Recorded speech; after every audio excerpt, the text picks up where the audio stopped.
Back in mid-April, I spent 2 programs talking to Michelle Bachmann, who recently stepped down from office, having served a number of years in the U.S. House of Representatives. And Michelle does what this program likes to do. She tells the inconvenient truth. And thus there was pushback. And that's putting it mildly. And we also talked about end-time issues in the world and the church. By the way, in the world and the church, that's fair game for mockery. But the comments went so far up the critical chain that the President of the United States even joined in on some of the mockery. Just this week, Michelle Bachmann actually predicted that I would bring about the biblical end of days. Now that's a legacy. That's big. I mean, Lincoln, Washington, they didn't do that.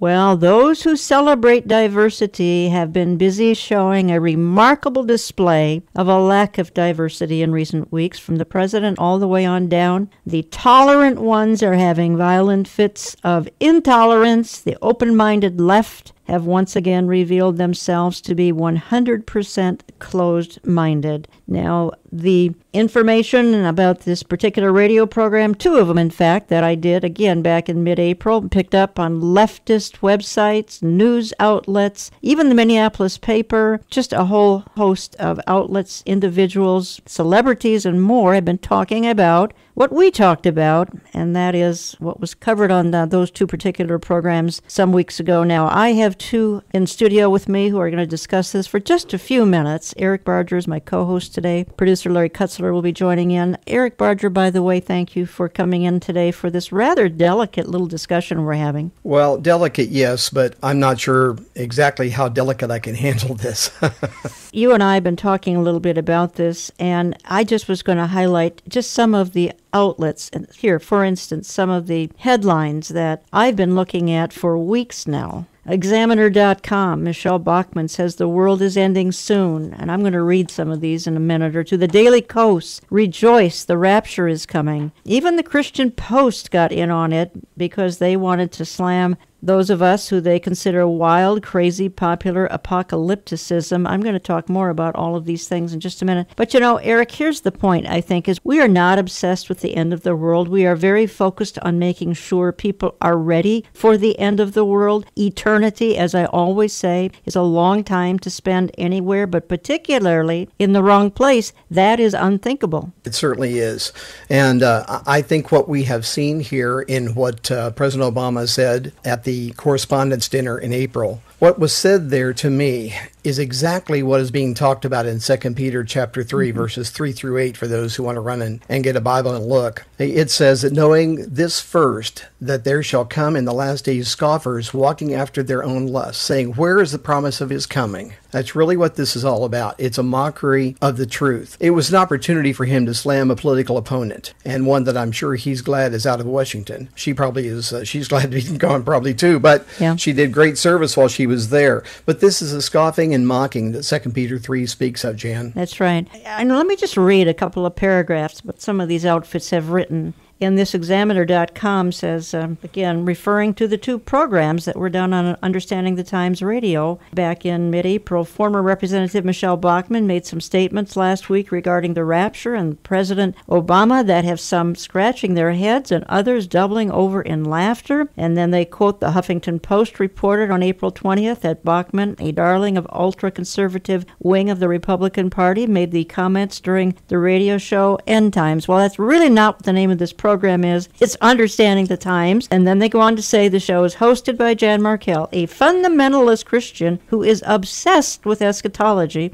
and the end of the world. Bachmann was a guest on the program, and during which she blamed Obama for ushering in the end of the world. Again, folks, not obsessed with the end of the world. We are very focused on making sure people are ready for the end of the world. Daily Kos rejoice, the rapture is coming. Former Representative Michelle Bachmann is very excited that the world may be coming to an end. Iran may be getting the bomb. Gay people are getting married these days. And all of this is wonderful news because it means Israel is going to be destroyed and there will be wars and plagues and famines. And that means Jesus is going to come back to fly all the bestest Bachmann approving of Christians into heaven while her enemies get left to rot in whatever post-nuclear wasteland comes next. You think we are making this up? We are not making this up. That from the Daily Kos. Headline, Rejoice, the Rapture is Coming. Larry Kutzler, as a pastor, you were pastor for 30 years. How do you respond to something like this? Well, 25 years ago, I think people would not be mocking because they know that the scriptures talking about the end times were real. In fact, it was in the early 70s, the reason I became a Christian was because of Hal Lindsey and the discussion back then about the end times. And many, many, many young people came to know the Lord because the pulpits were talking about the end times issues. But, you know, Eric and Jan, we know that we will be judged in the last days by what we believe. The rapture, the return of Jesus, and the judgment of God. These are all strong biblical themes. So I guess we're in good company if they want to make fun of us. But the point is that they're there. 27% of the Bible has to do with end times or prophecy. So Michelle was right in what she said. It's just that they don't want to believe the truth. You know, just like so many else in the world, too, they want a sliver of Christianity when it fits into their worldview and their mold. But they don't want the whole thing. They don't want to understand that these are things that the Scripture speaks about and actually tells us to be watching for. That's right. This ministry, Olive Tree, my personal ministry, yours, Larry, our ministries talk about these things because this is what God has called us to do. He hasn't called everybody to talk about these same issues, but He's called us to do it. They say we're obsessed. That struck me, Jan. They're obsessed with some of the opposite stuff that we're exposing. And then, you know, we're talking about this not just to yell about our opponents. We're using this as a teaching moment to say, folks,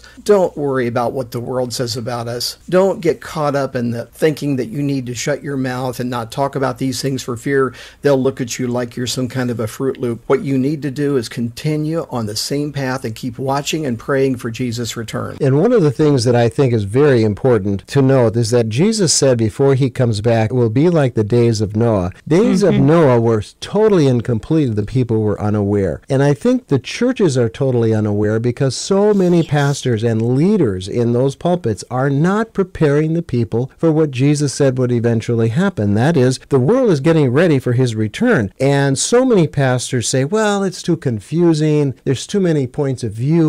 But that is not an excuse for not preparing the people for the ultimate return of Jesus.